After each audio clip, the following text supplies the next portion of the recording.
भास्कर, ये बताइए, हमारी संस्कृति में हमारी लोक कला संस्कृति में नरेंद्र सिंह नेगी जी का नाम शिरोधार्य है, सबसे ऊंचा उनका नाम आता है। आप ये बताइए, जैसे अभी विधानसभा चुनाव भी आने वाले हैं और एक समय में नरेंद्र सिंह नेगी जी ऐसे गाने भी ऐसी रचनाएं भी बनाते थे जो कि राजनीतिक हलकों में भूचाल ले आते थे। बिल्कुल। तो आप और कभी पर्यावरण के संबंधी की समाज के मुद्दे को लेकर रचनाओं में भी आता था और वो परिवर्तन लाती थी। हाँ। क्या आपने ऐसा कभी सोचा है कि आप ऐसा कभी कोई कल्पना करेंगे या राजनीतिक कुछ ऐसा गाना बनाएंगे, रचनाएं बनाएंगे जो कि समाज में परिवर्तन लाएगी?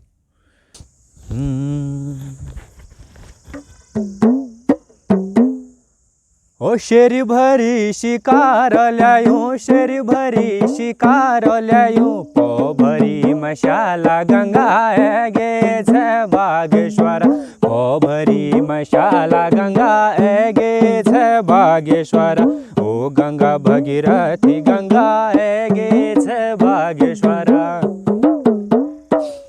अरे नेपाली बगश मेरो, नेपाली बगश मेरो, ताला ने खुलनी गंगा गे छे बागेश्वर, ताला ने खुलनी गंगा गे छे बागेश्वर।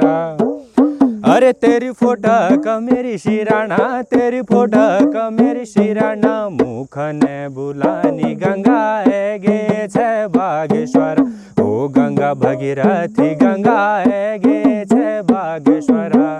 नमस्कार, मेरा नाम है सौरभ गुसाई और मैं आज आ रखा हूँ उत्तराखंड की सांस्कृतिक राजधानी अल्मोड़ा में। और मेरे साथ एक लोक कलाकार हैं, उभरते हुए लोक कलाकार हैं। उनका परिचय वो खुद देंगे। मेरे साथ इस समय अल्मोड़ा की एक बहुत अच्छी लोकेशन पर आए हैं। ओवर टू यू, बताइए, आप अपना परिचय दीजिए पहले। नाम है मेरा भास्कर भौर्याल। अभी तो अल्मोड़ा ही रहता हूँ। फिर मैं वैसे घर है मेरा बागेश्वर, मेन जो बागेश्वर है वहाँ से 40 किलोमीटर आगे। अच्छा। तो बागेश्वर डिस्ट्रिक्ट में ही हुआ हो। तो गांव का नाम है मेरा खुरोली, नाकुरी पट्टी में पड़ता है वो, 40 किलोमीटर आगे है मेन मुख्यालय से। और अभी मैं अल्मोड़ा से फाइन आर्ट की उसका कोर्स कर रहा हूँ। अभी हो गया है, अब MFA है ये। तो भास्कर, आपने इतनी छोटी उम्र में इतने वाद्य यंत्रों का, मैंने आपका अभी हुड़का बजाते हुए देखा, आपने एक विलुप्त होती हुई एक वाद्य यंत्र को भी अभी मेरे सामने बजाया, वो बजाएंगे भी आप। तो आप ये बताइए कि कैसे इस उम्र में आपको इन चीज़ों की ओर खींचा? ये एक चीज़ तो है कि शुरुआत से ही पहले मुझे नहीं पता है इन सब चीज़ों के बारे में, लेकिन बाद बाद में जैसे मैं अपनी जड़ों से कटा, मैं बाहर ही रहा हूँ बचपन से, 7 साल की उम्र से। तो बाद बाद की मतलब 15-16 की साल में जब मुझे समझ आई कि एक अक्ल आती है जब बच्चे को, तो ये होता है कि आदमी जब बाहर एक ग्रामीण परिवेश से तुरंत शहरी परिवेश में जाता है तो बहुत चीज़ें छूट जाती है, लेकिन उसके अचेतन मन में कभी कहीं ना कहीं वो चीज़ें होती है जो उसकी असली चीज़ें हैं। तो बाद बाद में मुझे ख्याल आया कि अरे मेरी जगह तो यहाँ नहीं है, मेरी जगह कहीं और थी, मैं कहीं और से आया हूँ। ये सब चीज़ें मेरे दिमाग में उथल पुथल कर रही थी। तो बाद बाद में जब मुझे समझ आई, जब कुछ अच्छे लोगों के संपर्क में आया मैं, तब मुझे पता चला कि इन सब चीज़ों का कितना महत्व है इंसान के लिए, उसके परिवेश के लिए, उसके जीवन के लिए। तो तब इन चीज़ों की ओर खींचा मैं। ये उत्तराखंड की लोक कला हाँ। अन्य राज्यों की लोक कला से किस तरह समान है या किस तरह से भिन्न है, वो बताइए। ये तो बहुत भिन्न है अन्य जगह के लोक समाज से, संस्कृति खास तौर पे, क्योंकि जितनी विविधता आपको उत्तराखंड में मिलेगी उतनी और कहीं नहीं मिलेगी। आप देखोगे यहाँ थारू बोक्सा है नीचे, तो ऊपर आपको धारचूला में रंग समुदाय मिल जाएगा। यहाँ जाएंगे तो आपको जाड़ समुदाय या जौनसार में अलग मिलेगा। और मध्य जो उत्तराखंड है, यहाँ आपको कुमाऊँ गढ़वाल में जो चीज़ें अलग होती है, वहाँ दोसाइत की अलग संस्कृति मिलेगी। कुमाऊँ की अलग है ही, वहाँ भी अलग ज़िलों में आपको सोर की अलग, बागेश्वर दानपुर की अलग, यहाँ अल्मोड़ा की अलग, नैनीताल की अलग, हर जगह अलग अलग है। और गढ़वाल का तो अपना अलग ही सांस्कृतिक पूरा परिवेश हुआ। और वो इसलिए भी है यहाँ का क्योंकि यहाँ के जो लोग हैं वो यहाँ के नहीं हैं, कुछ कुछ ही समुदाय यहाँ के हैं जो खस यानी कि खसिया भी कहा जाता है, जो खस समुदाय है। उसमें एक जाट समुदाय या फिर भोटिया, ये कुछ जनजातियाँ हैं जो पहले से ही यहाँ रही, यहीं के मुख्य निवासी हैं। बाकी हम लोग बाहर से आए, कुछ मध्यकाल में आए, कुछ उसके बाद आए, कुछ आतताइयों के आक्रमण के कारण यहाँ आए। तो ये है कि बहुत घुली मिली संस्कृति है और बहुत जितनी विविधता यहाँ है मुझे नहीं लगता कहीं और है। ठीक है। बिल्कुल। अब ये बताइए, आप जैसे मैंने आपको अभी हुड़का बजाते हुए देखा, हाँ और जबकि कहा यह जाता है कि एक जाति विशेष, मतलब प्रचलन ये है कि जाति विशेष बजाया करता था, और मैं आपको उस तरह से बजाते हुए देख रहा हूँ, बिल्कुल जो एक प्रोफेशनल जैसा बजाता है। तो ये आपको कैसे, आप उसको उस बाइनरी को तोड़ना चाहते हैं, ये क्या क्या आगे आपको लगता है कि किस तरह से एक अन्य जाति भी इसको बजा सकती है? हाँ, वैसे मिथक तो है यहाँ कि केवल एक जाति विशेष इसको बनाती है, निम्न जाति हम इसको कह सकते हैं, जो कहा जाता है, जो आम जनमानस में। खैर हम तो इससे उबर चुके हैं। तो जैसे आम जनमानस में कहा जाता है कि इसको केवल निम्न श्रेणी के ही लोग बजाते हैं, ऐसा माना जाता है।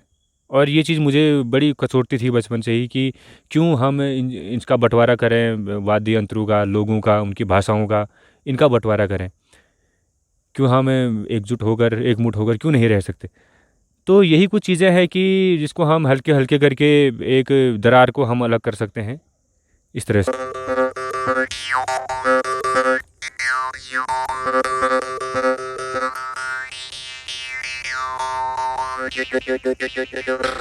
आप एक विलुप्त होते हुई संस्कृति समझ लीजिए, या वाद्य यंत्रों की कला को समझ लीजिए, जैसे सरकार की तरफ से कभी आपको प्रोत्साहन, या समाज की तरफ से आपको कोई प्रोत्साहन कभी आपको ऐसा मिला कि आपको लगता है कि हाँ मुझे ये करना ही चाहिए और बढ़कर करना चाहिए?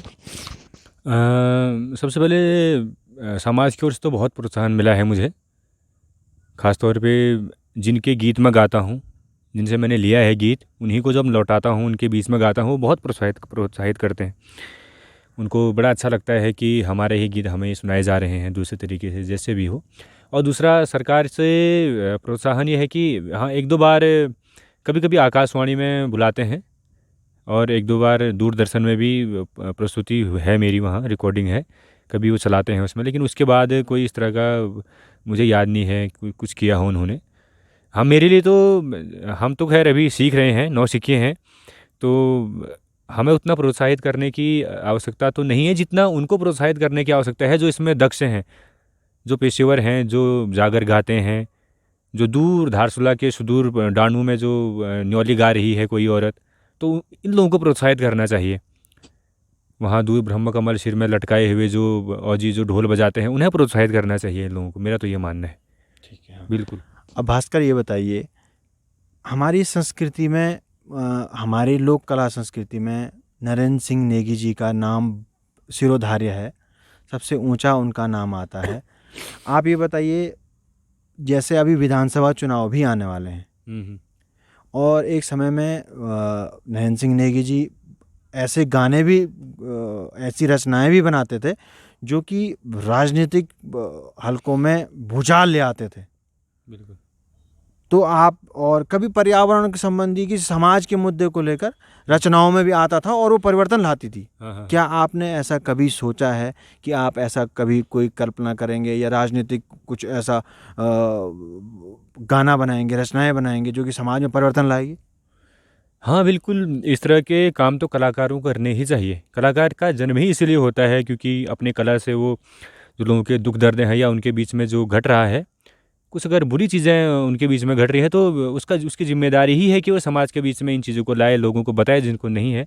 हाँ, नरेंद्र सिंह नेगी जी ने बहुत बेहतर काम अपने समय में किया है, उनके बहुत से गीत हैं। तो एक कलाकार के अहमियत से मेरा मानना है कि हर कलाकार को इसमें काम करना चाहिए।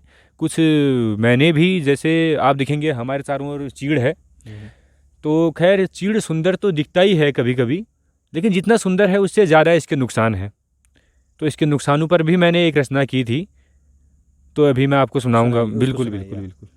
हो प्यारी माईण संत लालिये जुल्फा राखण्याचा शे हो प्यारी माईण संत लालिये जुल्फा राखण्याचा शे हो जेबूमा तेरी शिशिसा इंटा जुल्फा राखणा चाशे हो, जेबूमा तेरी शिशिसा इंटा जुल्फा राखणा चाशे हो, घाघरी पर दी काला रंग की लाल रंगार सैंडल हो, घाघरी पर दी काला रंग की लाल रंगार सैंडल हो प्यारी मायना संत लालिए जुल्फा राखणा चाशे हो। अरे औरों के पाखोंदे रूखे फूलू के मैना को शोरे शिकार हो, औरों के पाखोंदे रूखे फूलू के मैना को शोरे शिकार हो, लाहौरी कार में बैठ की मैना कन घूमुंदी हैंडल हो, घाघरी पैर दी काला रंग की लाल रंगार सैंडल हो प्यारी मायना संत लालिए जुल्फा राखणा चाशे हो।